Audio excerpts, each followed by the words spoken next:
Hello, beautiful beings. Thank you so much for dropping by. As you can see by the light above me, I am now enlightened. That's my crown chakra. And I'm here to tell you that, um, I don't know. I'm here to tell you that you don't exist. Nothing exists. There's nothing to do. Just kidding. The light's bad. I'm going to see about finding it. There we go. Good morning, everybody. Very joking about that. Yeah, I think all of you know that. Just going to get settled. So you're catching me very early morning. You're catching me with my crown chakra very open and awake. But you're also catching me very emotional. Someone left a comment. First of all, to anyone who's new to this channel is about helping people understand the difference between traditional non-duality and nonsense non-duality, and how to recover from nonsense non-duality. So I'm very tender right now, very emotional, very touched. Someone left a comment, and I'm going to read that comment and respond. Thank you so much. It's from someone named Freeman James. And so someone wrote, I think you're acclimating to the awareness that, yes, it's all a divine illusion. And by the way, I don't agree or disagree with what this person wrote, and I'm not promoting their view, but I'm going to read it and then respond. I think you're acclimating to the awareness that, yes, it's all a divine illusion, a holographic projection, if you will, but that projection is all phenomenon, and it's all real.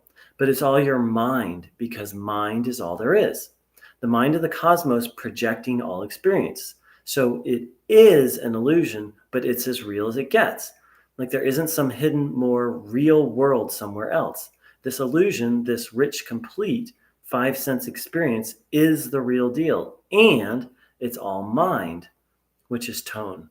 It's all happening within you, the ocean of tone that is the totality of creation. The Cree ocean. So I was very touched by this because it's very close to what Adi Shankara and Ramana actually taught. And so, but first I'd like to say, I do not use the word illusion to describe creation or the world or myself. I can't. Having been through the Neo-Advaita, I don't know, grinder, the Neo-Advaita rabbit hole. No, for me, I view this world as real, as sacred, and meaningful. That doesn't. I'm not saying that's the ultimate truth. I'm saying that's the truth that, or the perspective or the view that I need, and that I need to for my journey forward. And so you might be like, well, what is the truth? Well, that's actually a very Western question, and it's also a very natural question. But what I mean by a Western question is Sanatana Dharma, traditional Vedic philosophy, honors that the truth is beyond all words. To say the world is an illusion is in some ways considered a trap or incomplete truth. To say the world is not an illusion would be an incomplete truth because it's verbal. And so that's not mean that we're not allowed to think. There's just this understanding that there's inherent limitations. There's an inherent limitation that the mind will always fall short. Even the best verbal expression is going to fall short. So Neo-Advaita teaches something similar. It's like, well, then throw all them out, throw out the mind. Well, that's not how Vedic philosophy, that doesn't work. And Vedic philosophy says, well, what you do is you work with what makes the most sense to you. You kind of take it as a working hypothesis. Like if you feel drawn to the idea that the world is an illusion, then then follow that, but don't be attached to it. This isn't Christianity or Islam where you have to what do they have in most Christian services? They have the Apostles' Creed that you have to repeat it every service. Like, no, you just you take it as a view to help. You can kind of take it as a boat to kind of carry you down the stream a little bit. But there's the recognition that these ideas are not the truth. They're not the ultimate truth. So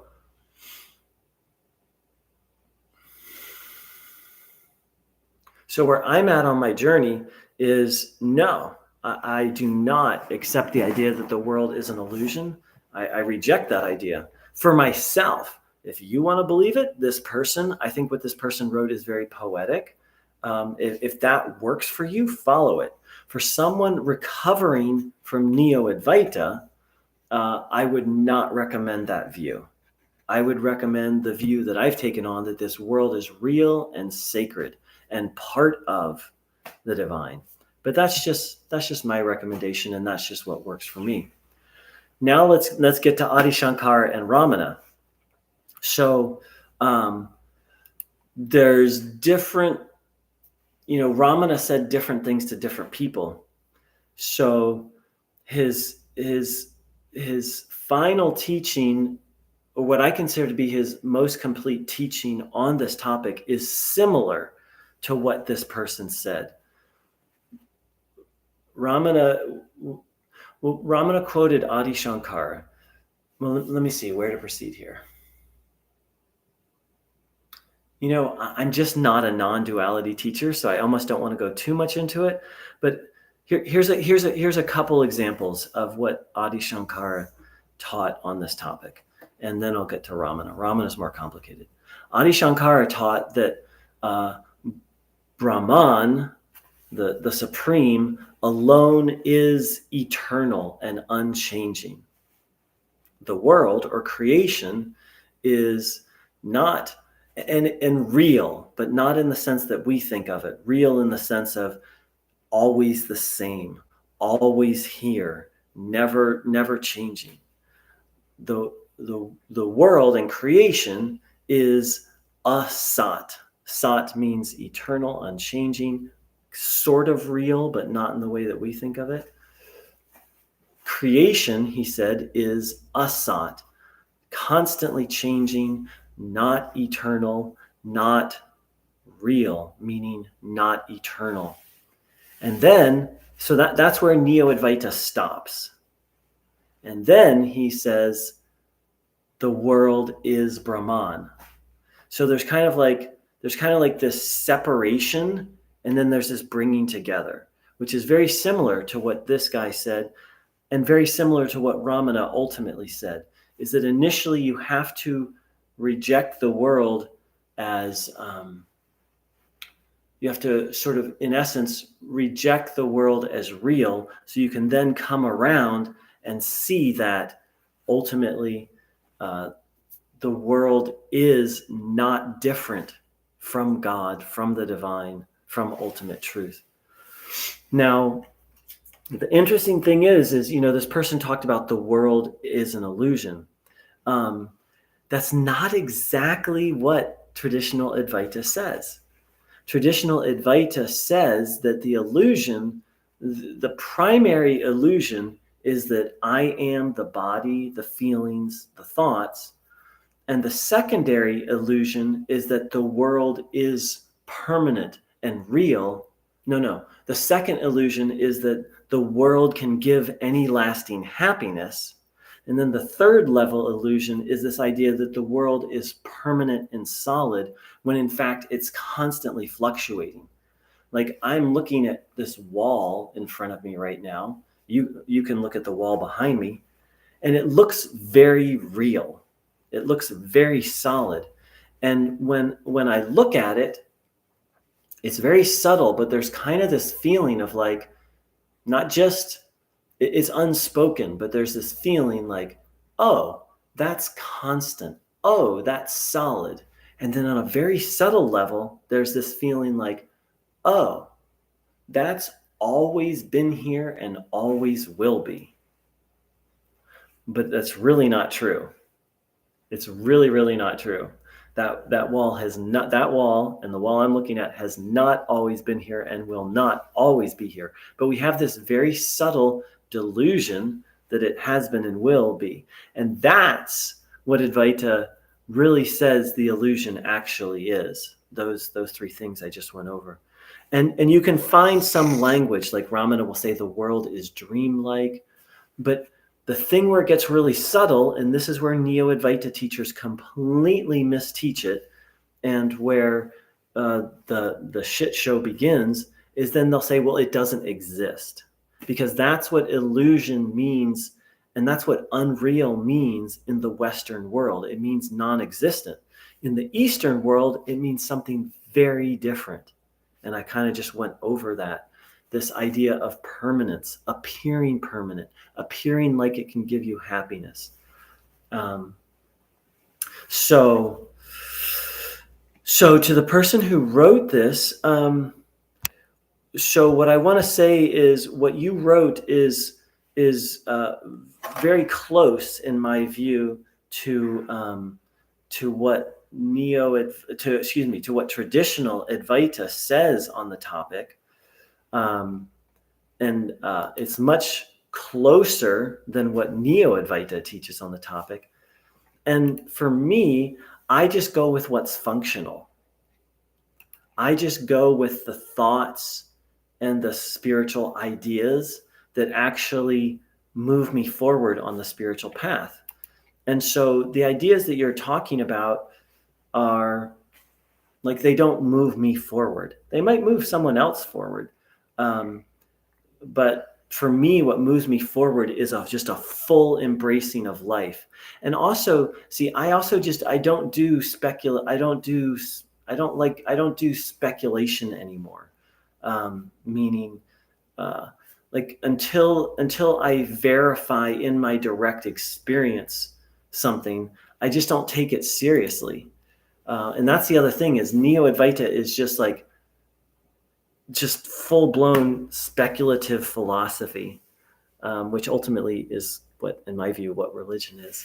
So that's my response. And I think why I was so touched and so emotional is, what do I want to say? I'm just in the place of like letting other people be themselves. In the past, I might have gotten a little upset with this idea of like, no, you can't say the world is an illusion. And, because I used to get really activated and upset, with anything that even reminded me of Neo-Advaita. But I'm kind of in this place of like, okay, that's where they're at. I still get activated sometimes.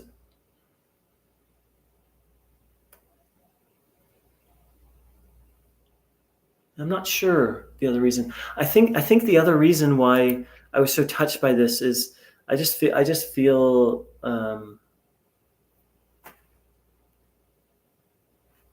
solid in myself. I just feel like, okay, this person is saying it's an illusion, but they're saying it's, I don't know. It just hit. It just hit. I don't know what else to say. Hi to my live viewer.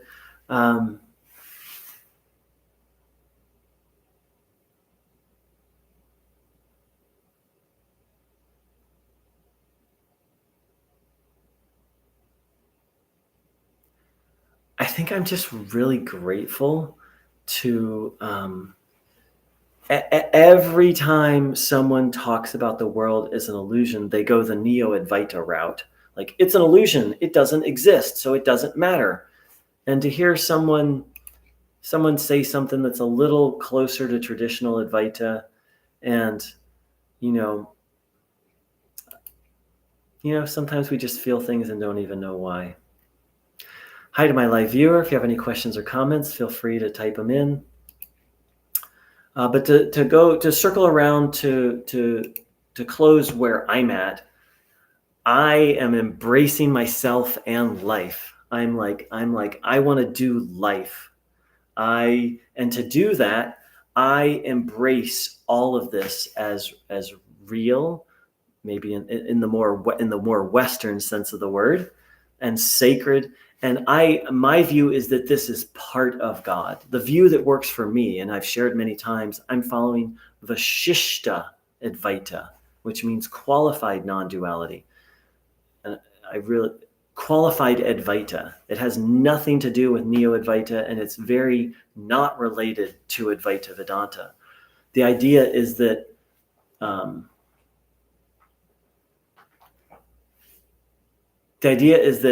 imagine that all of creation and creator is like a radio frequency, and the highest frequency is directing all the other frequencies that include me and the world.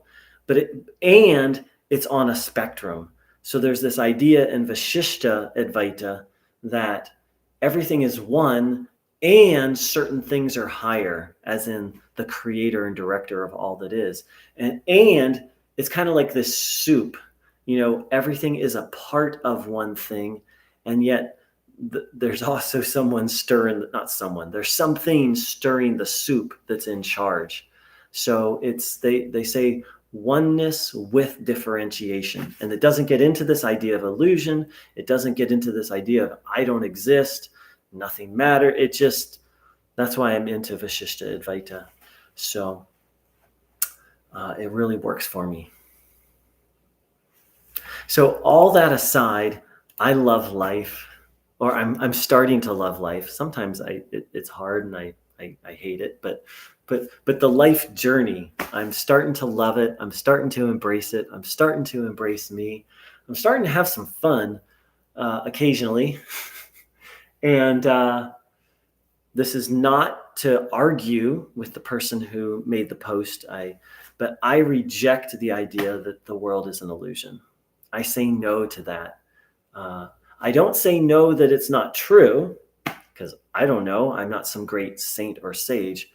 I say no for me to view world and the life that way. That just doesn't work for me. And so this is what differentiates religion from Vedic philosophy. And many people have said Hinduism is not a religion, many Hindus, because it's so open. It's like, hey, if you think the world is an illusion, then here, go study this, do this, and follow this. Like, hey, if you think the world is real, it's almost like, hey, if that appeals to you, then follow this stream. Hey, if if you're into sexual pleasure, like, go read the Kama Sutra. Like, hey, like, if you're into serving humanity, then like, hey, go do this. Like, they even have texts not only for enhancing sexual pleasure, but they have text for for artistic texts. Like they have sacred texts on singing and dancing and architecture. So it's like, it's so not a religion, in that it's this like kind of not exactly, but kind of like follow your heart. Like, hey, if you're into devotional singing, like, here, do bhajans. Like, hey, if you're into meditation, here, do some mantras. There's this. And so more so than rejecting the idea that the world is an illusion, I reject the idea that I or anyone has to believe that. That's even more damaging than the idea that the world is an illusion. The idea that, like, you have to believe that is Western religion. I don't even want to say Western religion. Western conservative, dogmatic, rigid, almost cult-like religion infiltrating Eastern philosophy. You don't have to believe anything in Sanatana Dharma or Vedic philosophy.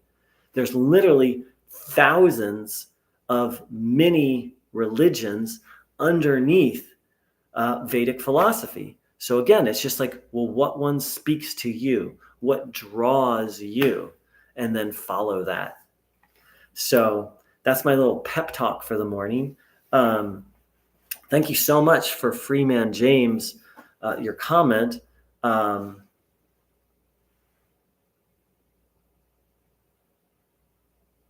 I love it.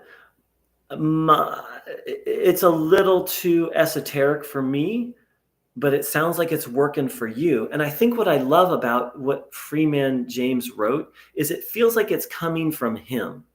Like he studied, he's practiced, here's his expression. Like it doesn't feel like he's just repeating something. I think that's what really touched me. And it's working for him. So it's like, Cree Ocean bless you. And keep if it's working for you, keep doing what you're doing. And for myself, like I'm gonna go look at the stars and be like, because part of it for me is I love to worship.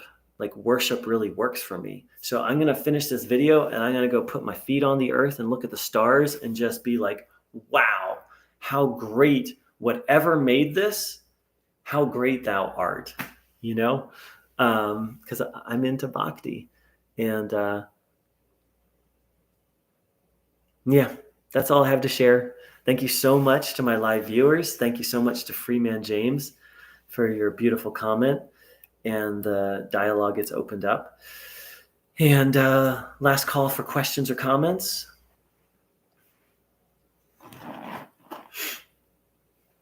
So once again, let's look. Let's see. You can see that I'm a saint. Look at my beautiful crown chakra. I'm fully enlightened now. And actually, if you want to see the real guru, the real enlightened one, it's my cat. She's the master. All right, beautiful beings. Thank you so very much. And I wish you, if you feel like the world is an illusion, I wish you a joyous day. And if you feel that the world is real and sacred, I wish you a joyous day. Oh my God, the sun is about to rise. I'm going to go watch the sunrise. Big love.